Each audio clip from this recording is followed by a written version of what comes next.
राम राम सभी मेरे प्यारे छात्र एवं छात्राओं और मेरे युवा साथियों। आज आपका फिर से आपके चैनल सुमित शिक्षण संस्थान पर स्वागत है। मैं आपके बीच जगदीश हर दिन की तरह आज भी बेसिक गणित में कुछ लेके आया हूं, जिससे क्या है आपकी पढ़ाई निरंतर चालू रह सके। जो मैं क्लास देता हूं उससे क्या है आपको हो सकता है बेनिफिट हो। मैं तो यही दुआ करूंगा आपको 100% बेनिफिट हो, 100% आपको फायदा हो। क्यों? जो इस महामारी काल में अभी 4-5 महीनों से जो हमारे स्कूल कॉलेज कोचिंग संस्थान या कुछ अदर जो भी अपने पढ़ाई संस्थान थे वो सारे बंद है, जिसकी वजह से संस्था ने आपके लिए जो शिक्षा से आप जुड़े रहो और निरंतर प्रयास करते रहो, आपको जो पीछे याद किया वो भूल नहीं पाओ। इसके लिए क्या है आपके संस्थान ने आपके लिए सुमित शिक्षण संस्थान यूट्यूब चैनल बनाया है, जिससे आपको क्या है प्रतिदिन वीडियो मिलते रहे, जिससे कि आपकी पढ़ाई निरंतर चालू रह सके और आपके जो पहली क्लासों में पढ़े हुए हैं, जो पिछली क्लासों में पढ़े हुए हैं वो कंप्लीट रह सके। तो आज हम बात करेंगे अभाज्य गुणनखंड, अभाज्य गुणनखंड से लैस है व मैस है और वर्ग कौन सी विधि से? अभाज्य गुणनखंड विधि से हम ज्ञात करेंगे। लैस है अभाज्य गुणनखंड विधि से क्या होता है, मैस कैसे होता है और वर्ग कैसे होता है, इसके बारे में आज हम बात करेंगे। तो अभाज्य गुणनखंड आप समझ गए। अभाज्य का मतलब क्या होता है? ऐसी संख्या है जिसमें स्वयं संख्या का ही भाग जाता है, किसी अदर संख्या का भाग नहीं जाता, जो सिर्फ अपने का ही भाग दे सकते हैं, दूसरी संख्या का भाग नहीं दे सकते। वो संख्या क्या होती है? अभाज्य संख्या होती है। चलो मैं आपके पास संख्या लिखता हूं, उनके अभाज्य गुणनखंड विधि द्वारा अपन लैस और मैस ज्ञात करते हैं। तो 6, 8 व 10 का लैस मैस ज्ञात करना है अपने को। अभाज्य गुणनखंड विधि द्वारा लैस और मैस ज्ञात करना। चलो देखो पहले मैस ज्ञात कर लेते हैं अपन। मैस में क्या होता है, सारी संख्याएं क्या अलग अलग हिसाब से हल होती हैं। जैसे 6 का अलग करेंगे, 8 का अलग अलग करेंगे और 10 का अलग हल करेंगे। तो तीनों संख्याओं का अलग अलग हल होगा, वो क्या होगा आपका मैस है। और तीनों संख्याएं साथ में 6, 8 और 10 जब तीनों साथ में हो वो क्या होगा लैस है, और तीनों अलग अलग होगी वो क्या होगा मैस होगा। तो इनको हल करेंगे तो सबसे पहले 2 का भाग देंगे 6 में, 2 का भाग 6 में जाता है 3 बार, और 3 में 3 का भाग जाता है 1 बार। ठीक इसी प्रकार फिर 2 का भाग देंगे 8 में 4 बार, फिर 2 का भाग देंगे 4 में 2 बार, फिर 2 का भाग 2 में देंगे 1 बार। ठीक इसी प्रकार 2 का देंगे 10 में कितनी बार जाएगा? 5 बार जाएगा। फिर 5 में 5 का जाता है 1 बार। ये तीनों कंप्लीट, और तीनों को अलग अलग लिख लो। 6 का लिख लो, 6 का कितना है 2 गुणा 3। 8 का कितना है 2 गुणा 2। 10 का कितना है 10 का है 2 गुणा 5। अब तीनों में देखो एक जैसी संख्या कौन सी मिल रही है? तीनों में 2 मिल रहा है। अब इसमें 3 है, इसमें 2 है, इसमें 5 है, इसमें अलग से 2 है। तो इनमें तीनों में संख्या क्या मिली है अपने पास? 6, 8 व 10 का मैस है। तो तीनों में कौन सी संख्या मिली? 2। तो इन तीनों का मैस क्या होगा? 2 होगा। इन तीनों का मैस आसानी से आप हल कर सकते हो। सिर्फ 6, 8 और 10 तीनों को क्या करना है आपको अलग अलग लिख के इनका हल करना। ये तो हो गया मैस है। अब इसका लैस कैसे करते हैं देखो। 2 का भाग देंगे, इसमें जाएगा 3 बार, इसमें जाएगा 4 बार, इसमें जाएगा 5 बार। 6 में 2 बार गया, 8 में 4 बार गया, 10 में 5 बार गया। फिर 2 का देंगे वापस, 3 का 3 रह गया, 2 के बारे में 4 आते हैं 2 बार, और 5 के 5 हो गए। फिर 2 का देंगे, 3 का 3, 1 का 1 और 5 का 5। फिर 3 का दे देंगे 1 और 5। अब 5 का दे देते हैं। अब इन तीनों संख्याओं का 6, 8 व 10 का लैस है, तो सबका क्या करना है गुणा करना है। तो सबको लिख लो 2 गुणा 2 गुणा 2 गुणा 3 गुणा 5। अब इन सबको गुणा कर दो। 2 दूनी 4, 4 दूनी 8, 8 3 24, 24 पंजे 120। तो 6, 8 और 10 का लहसा तो कितना आएगा 120 और मैसा कितना आएगा 2। अब देखो 120 अपने पास लहसा है, 6 के पाड़े में भी 120 आते हैं, कितनी बार 20 बार आएगा। 8 के पाड़े में भी 120 आते हैं, कितनी बार आएगा 15 × 120 आएगा। और 10 के पाड़े में भी 120 आता है 12 बार।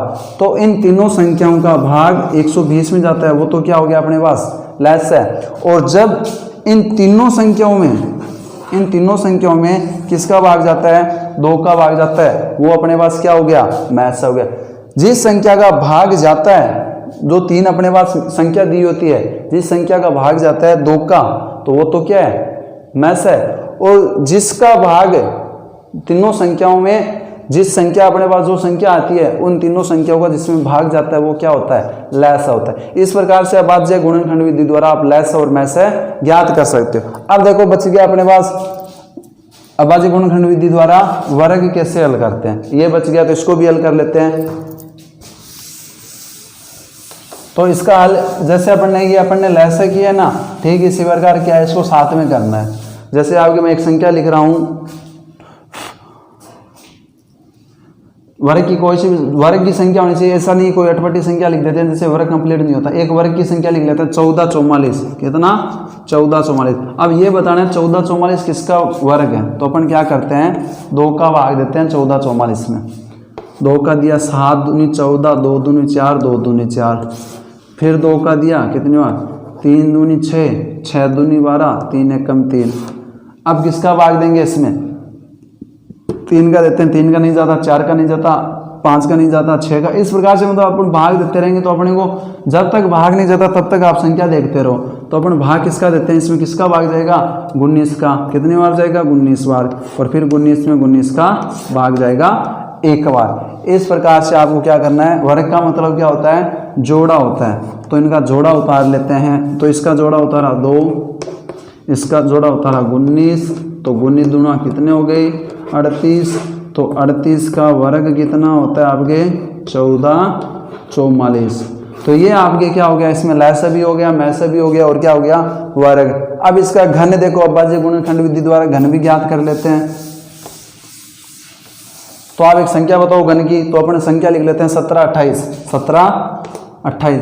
तो 17 28 किसका घन होता है वो आपको पता करना है। तो 2 का भाग देंगे, क्यों इसका इकाई अंक क्या अपने पास 8 है, और 8 किस में आता है 2 में आता है। तो 2 का भाग दिया 9 दूनी 18, 8 दूनी 16, 8 दूनी 16 बच गया 1, 6 दूनी 12, 4 दूनी 8, फिर 2 का देंगे 4 दूनी 8, 3 दूनी 6, 2 दूनी 4, फिर 2 का देंगे 21 दूना 42, 6 दूनी 12, फिर 2 का देंगे 5 10 दूनी 20, 8 दूनी 16, फिर 2 का जाएगा 5 दूनी 10, 2 दूनी 4, 4 दूनी 8, फिर 2 का देंगे 2 दूनी 4, 7 दूनी 14। अब किसका देंगे देखो 27 आ गया, इसका इकाई अंक क्या आ गया 7 आ गया, और 7 में 2 का भागे नहीं जाता, तो किसका भाग देते हैं 3 का, कितनी बार जाएगा 9 बार, फिर 3 का देते हैं 3 बार, और फिर 3 का देते हैं 3 बार।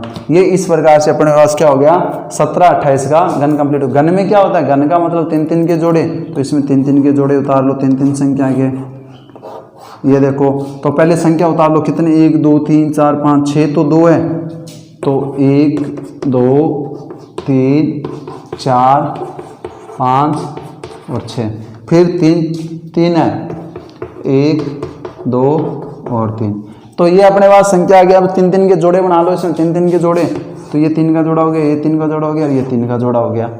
तो इसमें 1 उतार लिया, इसका भी 1 उतार लिया, और इसका भी क्या उतार लिया अपन ने 1। इन तीनों को गुणा कर दो, 2 दूनी 4, 4 के कितने हो गए 12।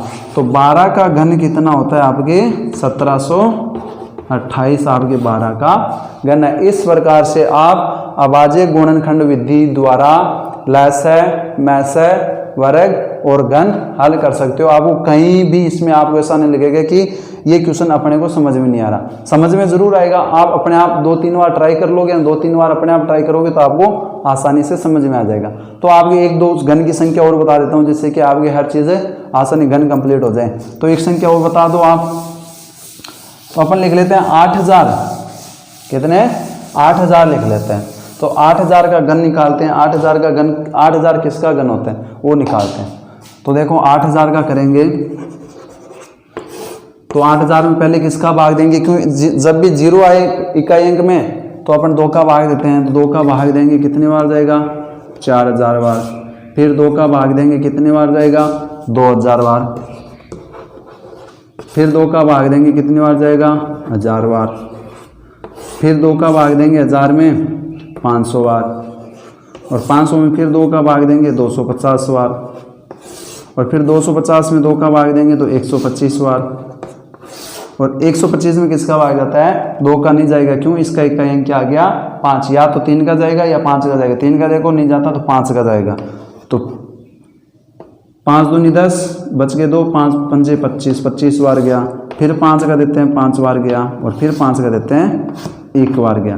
तो अपने पास इसमें क्या है, वापस देखो जो संख्या है अपने पास उतार लो, 2 गुणा 2 गुणा 2 गुणा 2 गुणा 2 गुणा 2 इंटू 5 गुणा 5 गुणा 5, ये अपने पास क्या आ गई संख्या आ गई। इन संख्याओं को अब क्या करना है, 3 3 के जोड़े बनाने हैं, 3 3 और 3, तो इन तीनों के अलग अलग उतार, 2 गुणा 2 गुणा 5 कितने हो गए 2 दूनी 4, 4 पंजे 20 हो गए। तो इसका आंसर क्या हो गया आपके 20 आ गया। फिर भी नहीं समझ में आया आपके, अगर मैंने ये आपको क्वेश्चन बताए हैं अभाज्य गुणनखंड विधि द्वारा लैस और मैस है, अगर फिर भी ना समझ में, अब इनका आप क्या कर सकते हो, वर्ग निकालना है, घन निकालना है, लैस निकालना है, मैस निकालना है, तो आप अपने पास संख्या ऐसी लो कि जिससे आपको पता चल जाए। जैसे आप अभाज्य गुणनखंड से अपन क्या एक संख्या सीधी हल करते हैं, इनका सम्मान गुणनखंड क्या होता है, इस प्रकार से भी हल कर सकते हैं। जैसे मैं एक संख्या लिख रहा हूँ आपके सामने 20 30 और 60, 20 और 30 और 60, अब इनका मतलब समान गुणनखंड अपने को बताना है, तो अपन क्या कर सकते हैं इनका, पहले जैसे 20 है अपने पास, तो 20 कौन कौन से पाड़े में आता है, 1 के पाड़े में, 2 के पाड़े में, 4 के पाड़े में, 5 के पाड़े में, 10 के पाड़े में और 20 के पाड़े में, इतने के पाड़े में क्या आता है 20 आ सकता है। फिर 30 कौन कौन से पाड़े में आता है, 1 के पाड़े में, 2 के पाड़े में, 3 के पाड़े में, 5 के पाड़े में आता है, 6 के पाड़े में आता है, 10 के पाड़े में आता है, और 15 के आता है, और 30 के पाड़े में आता है। फिर 60 कौन कौन से में आता है, 1 2 3 4 5 6 10 15 12 15 30 20 30 और 60, इन पाड़ों में क्या आता है 60 आ सकता है। मतलब इनमें आपको पूछ लेने में सम्मान छोटा कौन सा है, तो सम्मान छोटा तो कौन सा होगा, तीनों में क्या है 1 है।